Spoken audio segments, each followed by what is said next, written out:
Evening and welcome once again to Gaming Under the Influence. I'm Mike and this is Alex, and we're here to talk to you once again about fucking video games. Fucking video After games. one or two drinks on this Saturday, June the 20th of 2020. Still in quarantine, although a bunch of businesses in our locale have recently opened up, if I'm not mistaken. Hey, Alex? Yeah, it seems like it. Things are sort of getting rolling, getting back to normal a little bit. Yes, sir. And in the midst of all that, in the past couple of days, we've been doing a fair amount of business, at least more than we have recently. And it's mostly to do with The Last of Us 2, isn't it? It seems that way, doesn't it? Made a couple of deliveries myself in the past 24 hours. And I know that since then, you've begun playing it, man. I have, unfortunately. If anybody listens to our podcast, you'll remember us saying that we didn't intend on checking this one out, actually, just the other week. And it may be that our intuition was correct the first time. That's the thing. Like, it's hard to say, we're not going to touch it at all. I mean, at the end of the day, we enjoy playing games, like covering games, talking about games. And especially, like, I'm a big fan of The Last of Us 1. I know you're not so much, but I am. Yeah. So for me to say I'm not going to play 2, it felt like, okay, maybe it deserves me giving it a try at least, right? Like, yeah, fuck, realistically, right? Exactly. So we kind of flip-flopped. Even before I picked it up from you the other day, we seemed kind of hopeful on it. We were like, we're getting kind of tired of the people bitching about the leaks and saying, it's gonna be shit, blah blah blah. I felt hopeful, like maybe this is gonna turn out good, or at least better than what we had originally anticipated. Instead, it might turn out okay. Yeah, and I'm kind of sad to report that so far it's not. It's not been that way. Yeah. It's been terrible so far, honestly. Yeah. And I can be objective and fair. Like, I want to get into it. I have some stuff written down here.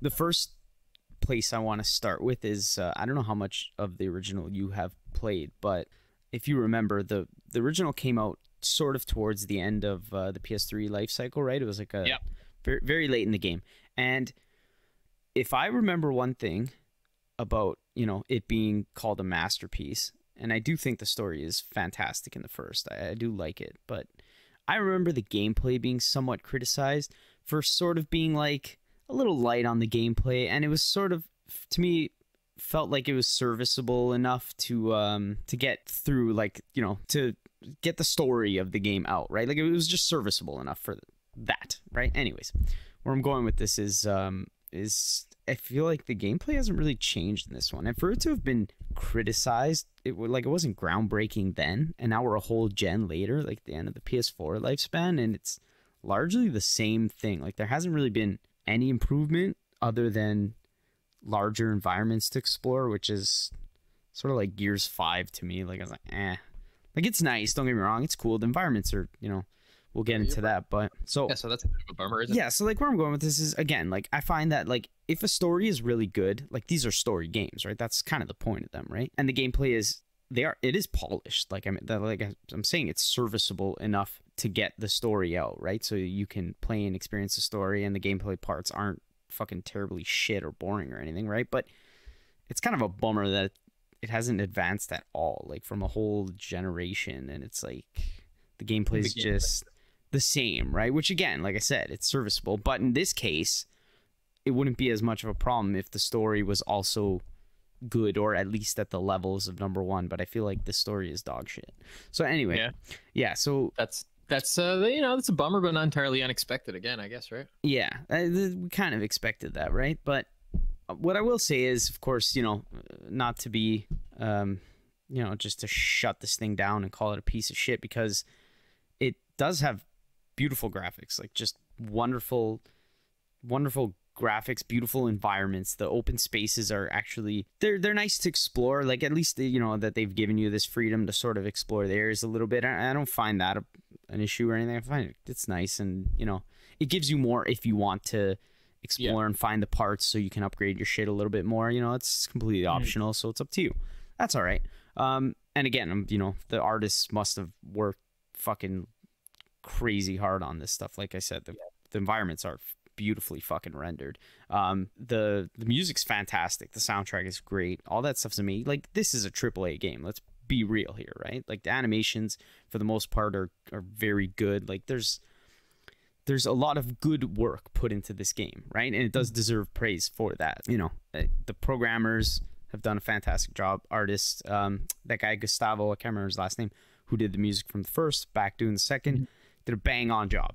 Very good. It's all around. It's a pretty good mechanical product. You're saying it's not flawed technically in any sense. Exactly. Like, so in that sense, like, it doesn't deserve to be rated, you know, like a fucking 5 out of 10 or any shit like that. But the biggest fault so far has just been the story, honestly. And I tried to go in with a positive outlook on it, but again, to say, like, we know Joel dies, and it happens rather early in the game, and I don't care that he dies. Like, yes, I like him. He's a character from the first, right? And you know, I like Joel, but his fate is ending in this game, and that's fine.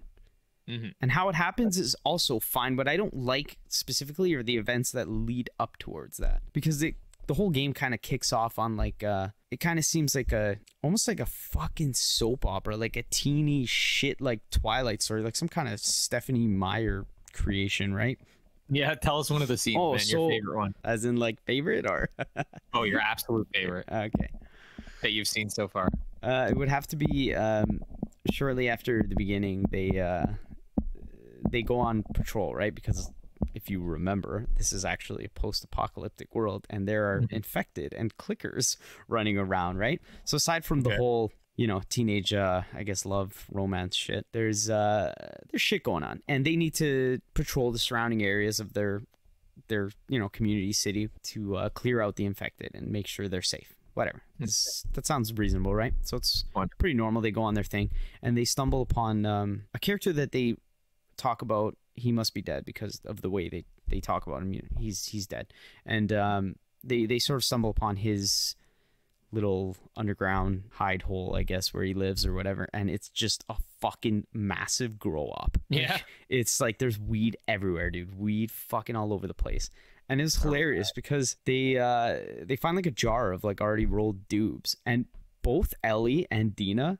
for the life of them, can't open this jar. I'm like, oh, what the fuck is this? Like, so they both are like, and Dina's like, fuck it. She just smashes on the ground. Then they pick up a joint. They're like, let's get high. And I'm like, what? Like, what is this? This is so not The Last of Us.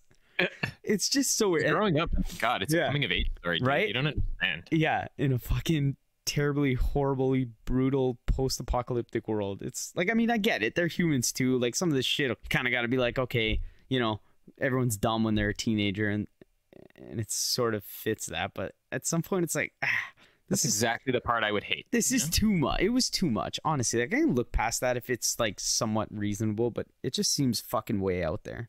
So it seems jank, doesn't it? They get fucking stoned, and then Dina, who's, you know, hooks up with Ellie, they make out and shit, and her ex-boyfriend walks in and gets all pissed, and it's like, well, what the fuck are you guys doing? You know, we're supposed to be patrolling. I mean, that's pretty obvious. And that's the moment when they find out that Joel and Tommy are missing. So before that, it switches over to you playing as Abby. And essentially, you don't really know who she is or what the deal is with her. And you're with some dude, and he shows you, brings you outside, like this like fucking mountain in the snow, like in a fucking blizzard. And he shows you, like, from an overlook that you can see the city where Joel and Tommy are, that place where Ellie lives and everything, right? Serious. And he's like, we found it. Joel's in there, right? And she's like, well, let's go get him. And he's like, I don't know. There's like, they have electricity, guns. Like, this sounds like a bad idea. I think we're out. We're not going to do it. And she's like, well, fuck that. I'm going to go by myself. She just dives down into the snow. And this thing was like far. I don't know if you saw the screenshot I sent. Yeah. This is like a far away city, right? She just bombs down, doesn't give a fuck, right? Like, totally going in to the clickers and the infected and this blizzard, apparently, too. That's, you know, anyway. So she eventually gets overrun by a bunch of infected and clickers, and she's pretty much going to die until Joel and Tommy conveniently come to the rescue, and they rescue this stranger, which is so fucking weird because, like, how the hell does that happen? Yeah, how does that like happen? It just seems so like conveniently written in, you know what I mean? To the point where it's like, this is ridiculous. It's a little funny. It's like literally nothing in The Last of Us 1 was convenient. Nothing. Everything was painful and hard and just disturbing. Like, you couldn't get anywhere in that game convenient. Like, nothing. That was not even like a thing in that game. Convenience. What's your take on all this shit though? Like, why is it like this? Like, what happened? The writers changed, Well, we know Neil Druckmann is the sole director, whereas I think The Last of Us 1 had him and Bruce Straley or someone else was like directing it with him. I believe he had a not as significant as a hand in the first than he did in this one, and there must have been some kind of shift in writers. I bet if you look it up, it's totally written differently than the original. And again, that's not a problem, but if it was written well, it would be fine. I just don't feel like it is. I feel like the pacing is fucked up. Like, the first couple hours are just way too rushed. Like, that shit just happens, and then conveniently, when it cuts back to Ellie and Dina after they get caught getting stoned and making out, then they figure out that Joel and Tommy are missing. And Joel and Tommy end up following Abby because her place is closer than the city.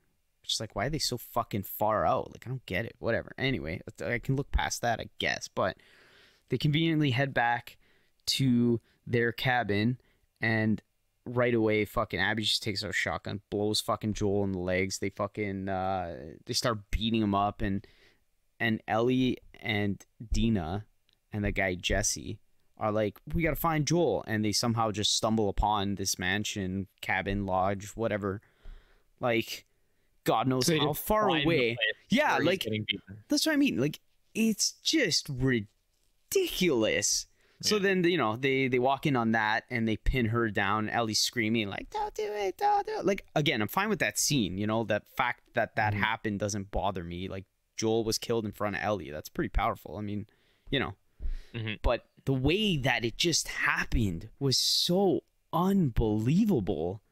Why? It's just the convenience of it all. Just how you have to really play through it to see like how rushed and ridiculous it happens. It's it's like a fucking kids show that doesn't have any pacing and things just sort of happen, right? Like it's not good storytelling or writing. I'm sorry, I can't. Like, sure, man. I'm not surprised, I guess. And then you switch back and forth a few times between like Ellie and Abby, and I don't know. I don't really feel any connection between them. Like, I'm not invested in the story, whereas in a story game, that's important. You need to feel like you're right there with the characters, right? Like in number 1, I felt that. Like, I wanted to see this thing through and see what the fates of Joel and Ellie were, right? And what transpires towards the end and everything. This one, I don't get that. I don't have the same feeling. I don't know. So, like, of course, there's good and bad things, but for a story game to have a story that seems this weak, that's a big fucking problem, right? Like, it seems like it's lacking any kind of internal logic between the events that occur. It sounds like you're saying. It's all just like random stuff happening, and then like pretty much the overlaying plot to this is that, well, they killed Joel, now we're gonna go fuck them up and kill all of them. It's like, I can even live with that. Just literally the first couple hours and how the shit transpired, and then even some of the cheesy like teeny stuff, like they were talking about, oh, last night was crazy, like Dina made out with me, and like, what are you doing tonight? Like, what? That stuff seems like not important in this world. I don't know. Maybe I'm just picking at it, but yeah. No, that sounds like it makes sense, and it's to that effect actually. Like the first game, early on you find out Ellie's bitten and she's fucking good with getting bitten, so the guy understands the implications of that, and there's immediately some weight to the narrative that's lacking in a fucking story that concerns merely like, oh, I fucking hate you because you killed my baba. Like, yeah, basically cheap revenge plot, right? That's what it reduces. Which again, I could almost like look past it if I cared about the characters enough, but like I just don't. I see what you mean. I've yet to experience it for myself, but I fucking am almost certain I'm gonna feel exactly the same way as you, man. The whole time I was playing it, I was pretty much like, "You're gonna hate this. Don't even bother." yeah. But by all means, if you want to see it yourself, like I don't know how far I'm gonna get into it. I'm only about 10 hours in, and just I want to see it through just to like validate that like what I'm saying is, what I mean, consistent throughout. Yeah. To not say, oh, I played 10 hours and I found it shit and I'm just gonna drop it. I mean, that's fine, but like we're in the position where I want to talk about it and I want to really put my thoughts out there, and I honestly think it is extremely overrated. Like, how the hell did this get 96? I mean, we know why, but that's another thing that pisses me off, and I'm gonna say it is that it seems largely that they've sort of put themselves in a position where they're devoid of any criticism, because it's like as soon as you criticize, oh, you don't like lesbians or you don't like this, you don't like, but it's not about that for me. I don't like, look at the fucking Last of Us DLC. That's when you find out that Ellie is a lesbian because she kisses a girl that she was friends with in that segment, and it was a fucking, I liked that DLC. The little story there, it was maybe like 5 or 6 hours, whatever the hell it was, but it was well done. It was fucking well written. It was, everything was good. So sweet. I'm not a believer of this. It's just on that issue. No, I have nothing fucking, I don't care about that or any of that shit. We said before too was that on its own, this is not enough to make anybody care much about anything, right? Like whatever who cares, honestly, man? Is it even worth anything, you know? Yeah. But I understand exactly what you're saying. It's not because of that. It's because of the fact that a story game with a bad story is not much of a game, right? Exactly. Yeah. That's where I'm at with this whole thing. For me, like, it feels like no matter how it pans out, like knowing now what its substance is, that I'm like, I don't like projects like that, you know, in their very nature. Like, I just don't care for narratives that fucking draw all of their weight from the, not from fucking the concepts on show or the fucking stakes or the universe, but instead from the emotions of the characters. Like, I don't give a shit, man. I don't give a fuck if every character in The Last of Us dies, to be honest with you. Like, yeah, I'd be more interested in the world afterwards if everyone became a clicker. That would probably be a better narrative than the one Neil Druckmann came up with. Yeah, definitely. Yeah, that's yeah. I don't know, man. Again, like, Joel dies. That's fine. Like, you know, I don't even care that he died like a shitty, not honorable death. It's a brutal world out there. That, if anything, fits the theme of The Last of Us more than anything else in this game.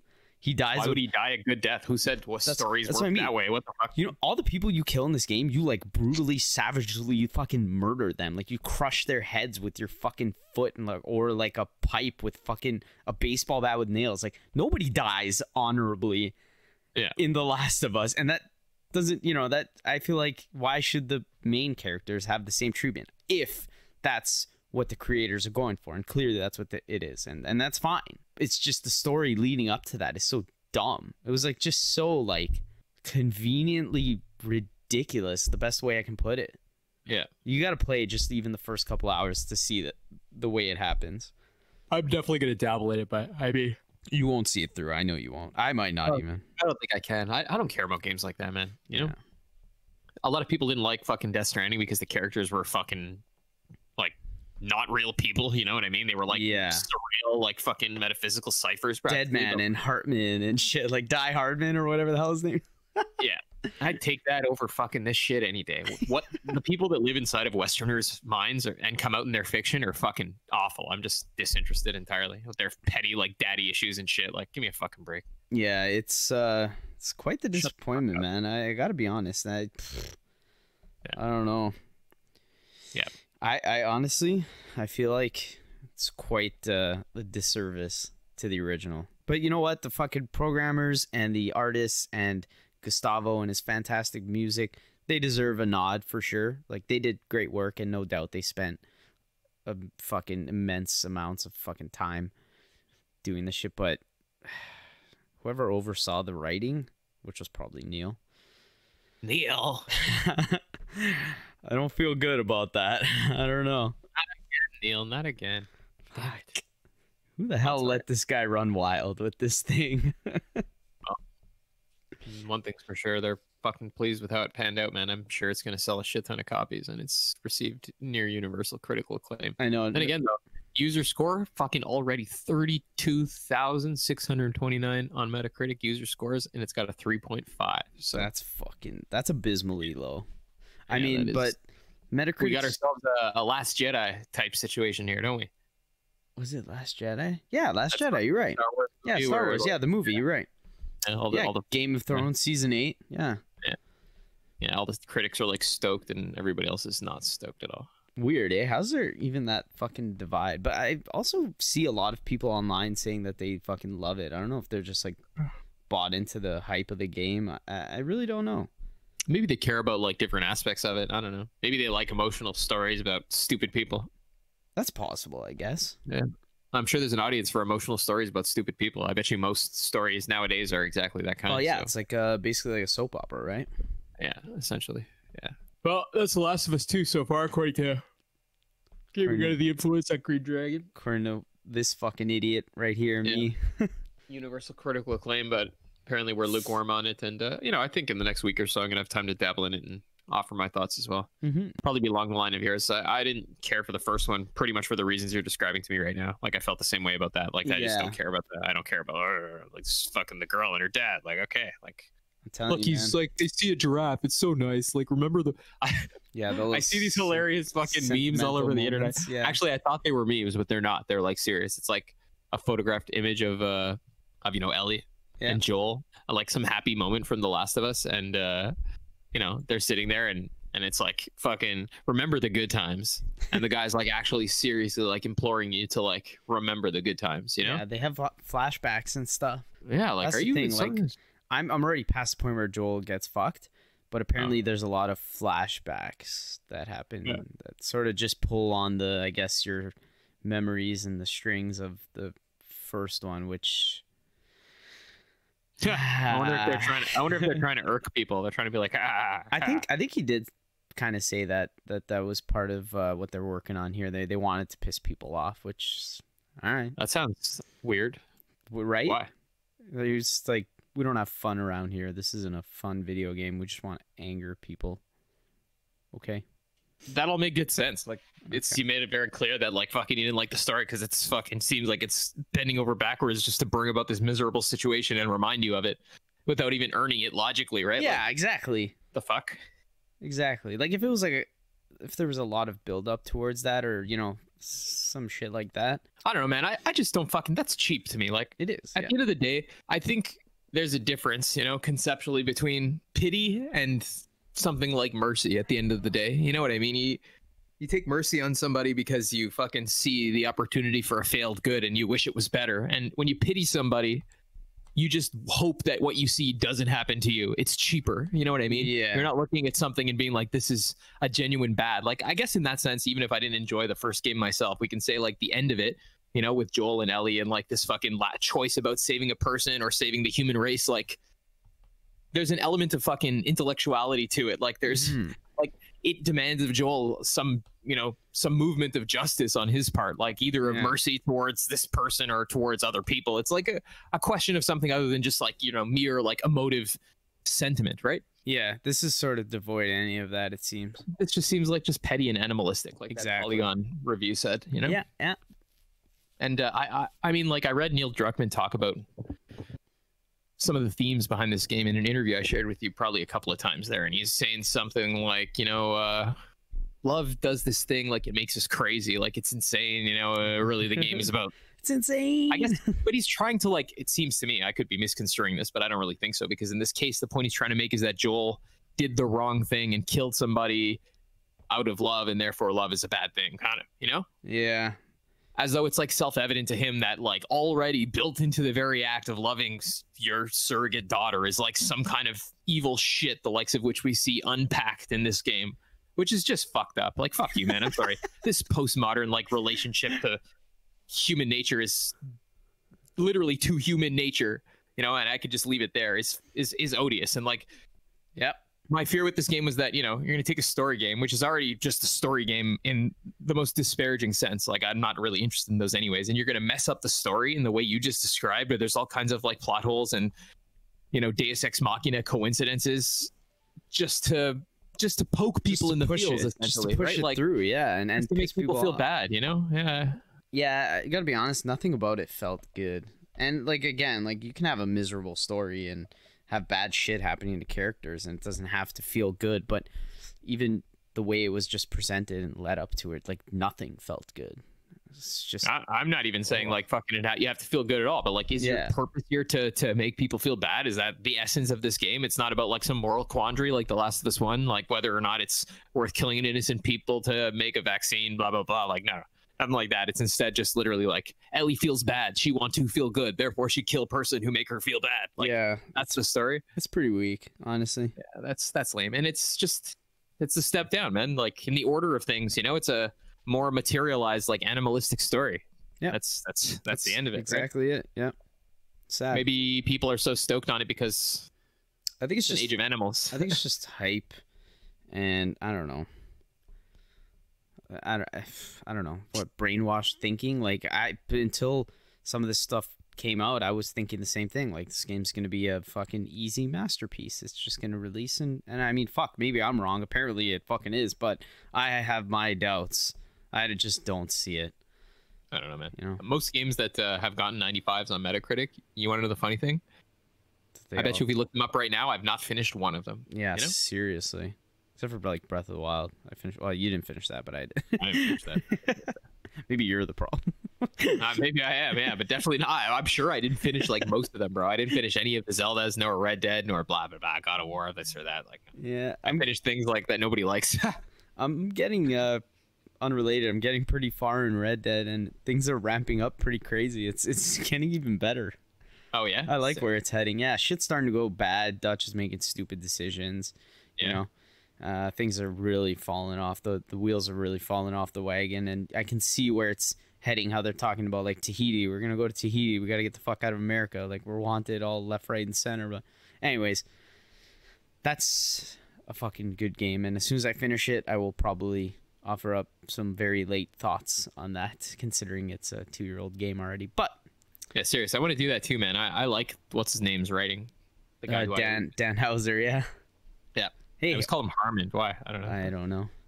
Yeah, I like the to me, like those fucking games are, you know, they manage to be like cynical and fucking violent, but not nihilistic, I guess, in the way that like this is being described to me. Like it doesn't just take animality and fucking run with it, yeah. Raison d'etre. Like it's something of an exploration of those ideas and their relation to human nature, right? Like, yeah, it doesn't just equate them with human nature or love or whatever. It's unfortunate, yeah. Yeah, I guess I think that's all I have in the tank for The Last of Us. I'm gonna try and keep going and see where it goes, but I don't really think it's gonna change much from this point. Don't got it in you, amen. Like I'm gonna try, I don't see it.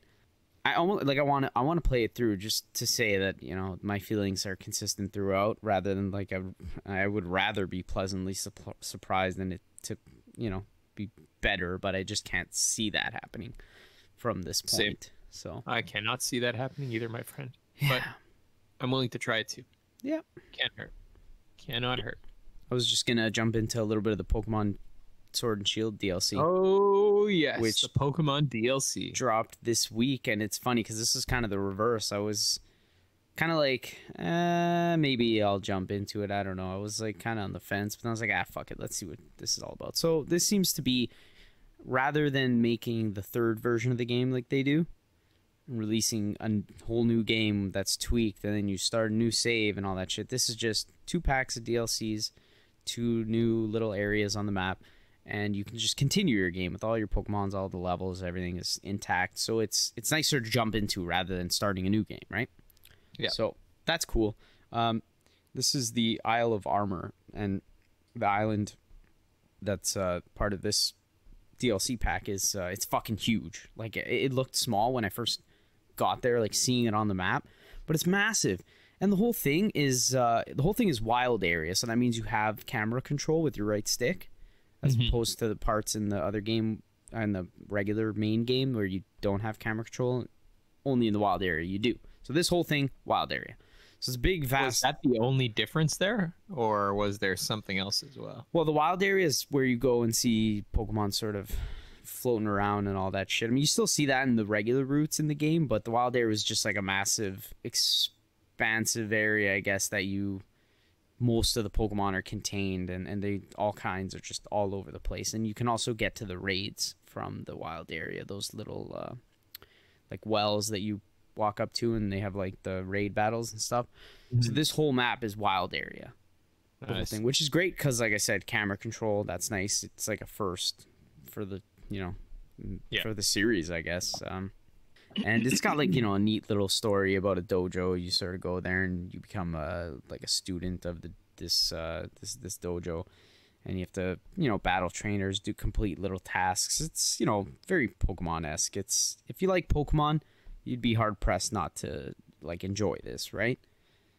Nothing fucking groundbreaking or crazy, but it's a nice adventure to dabble into if you want. And the one thing about Sword and Shield that I found was that it was shorter than average Pokemon games, so this is just sort of nice to extend that and to continue, you know, get more out of that world, right? What is the cost on this one, bud? I think it came out to about $40 Canadian, but that includes both DLCs. I see. So it's kind of like, I guess it would be, you know, some 20 something bucks each pack, but you're forced to buy both. Mm-hmm. Which means when it drops the next one in like the fall, I still get it because I paid $40. So, I see. That's pretty cool. I'm bought in, so I might as well see it through, right? And it's not bad at all. It's, you know, it's Pokemon. I feel like, you know, over the last couple of years or so, I maybe am not as into Pokemon as I have been in the past, but it's still, you know, one of my favorite franchises, and I'm always down to dive in and give it a go. So it's nice to see some DLC coming out that seems well, you know, contrived and well made and everything. Good little distraction from other stuff going on. Yeah.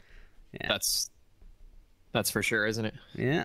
Well, you know, it's kind of nice to fucking revisit things that aren't exactly current in the same way that something like The Last of Us is. Like, don't you feel this pressure when things come out to hop on it like right away and get in on the ground floor? And like, we're never really fast enough for it to work to our advantage anyways most of the time, eh? Definitely not. Yeah. We should just maybe fucking explore things. I mean, we do that anyways, whenever the fuck we feel like it, eh? Yeah, pretty much. Yeah. But I mean, I'm happy I jumped in The Last of Us to get that out of the way and see that. I'm happy you did too. Yeah. I'm happy we changed our mind there at the last minute. There was also some other news that came out this week about when EA had their Play thing, which was largely uneventful because it's EA, but they announced Skate 4, which is something. It is a thing. It exists, you know? Yeah, which actually is a game that people have been begging for years. I was a huge fan of the skateboarding thing, like in real life and in video games in my youth. So I largely, you know, dumped a lot of hours into any skateboarding game, and I liked Skate 1, 2, and 3. I can't really say that I'm dying for a Skate 4, especially with, you know, EA at the helm of it. But again, that, who knows, right? It could go either way, so I guess we'll just have to see. For sure, man. Yeah. I think it's noteworthy that we didn't even fucking mention that event to one another, eh? I didn't even know about it until it was long over and there were recaps on the internet and stuff. I mean, let's be honest, most of what EA, you know, regularly produces doesn't really interest us, like the sports titles and what the fuck else do they have? Yeah. I don't know. Whatever the hell else they've been dabbling in. I just, you know, whatever. So most of the time it is that way, isn't it? Not really on our radar that much anyway. Yeah.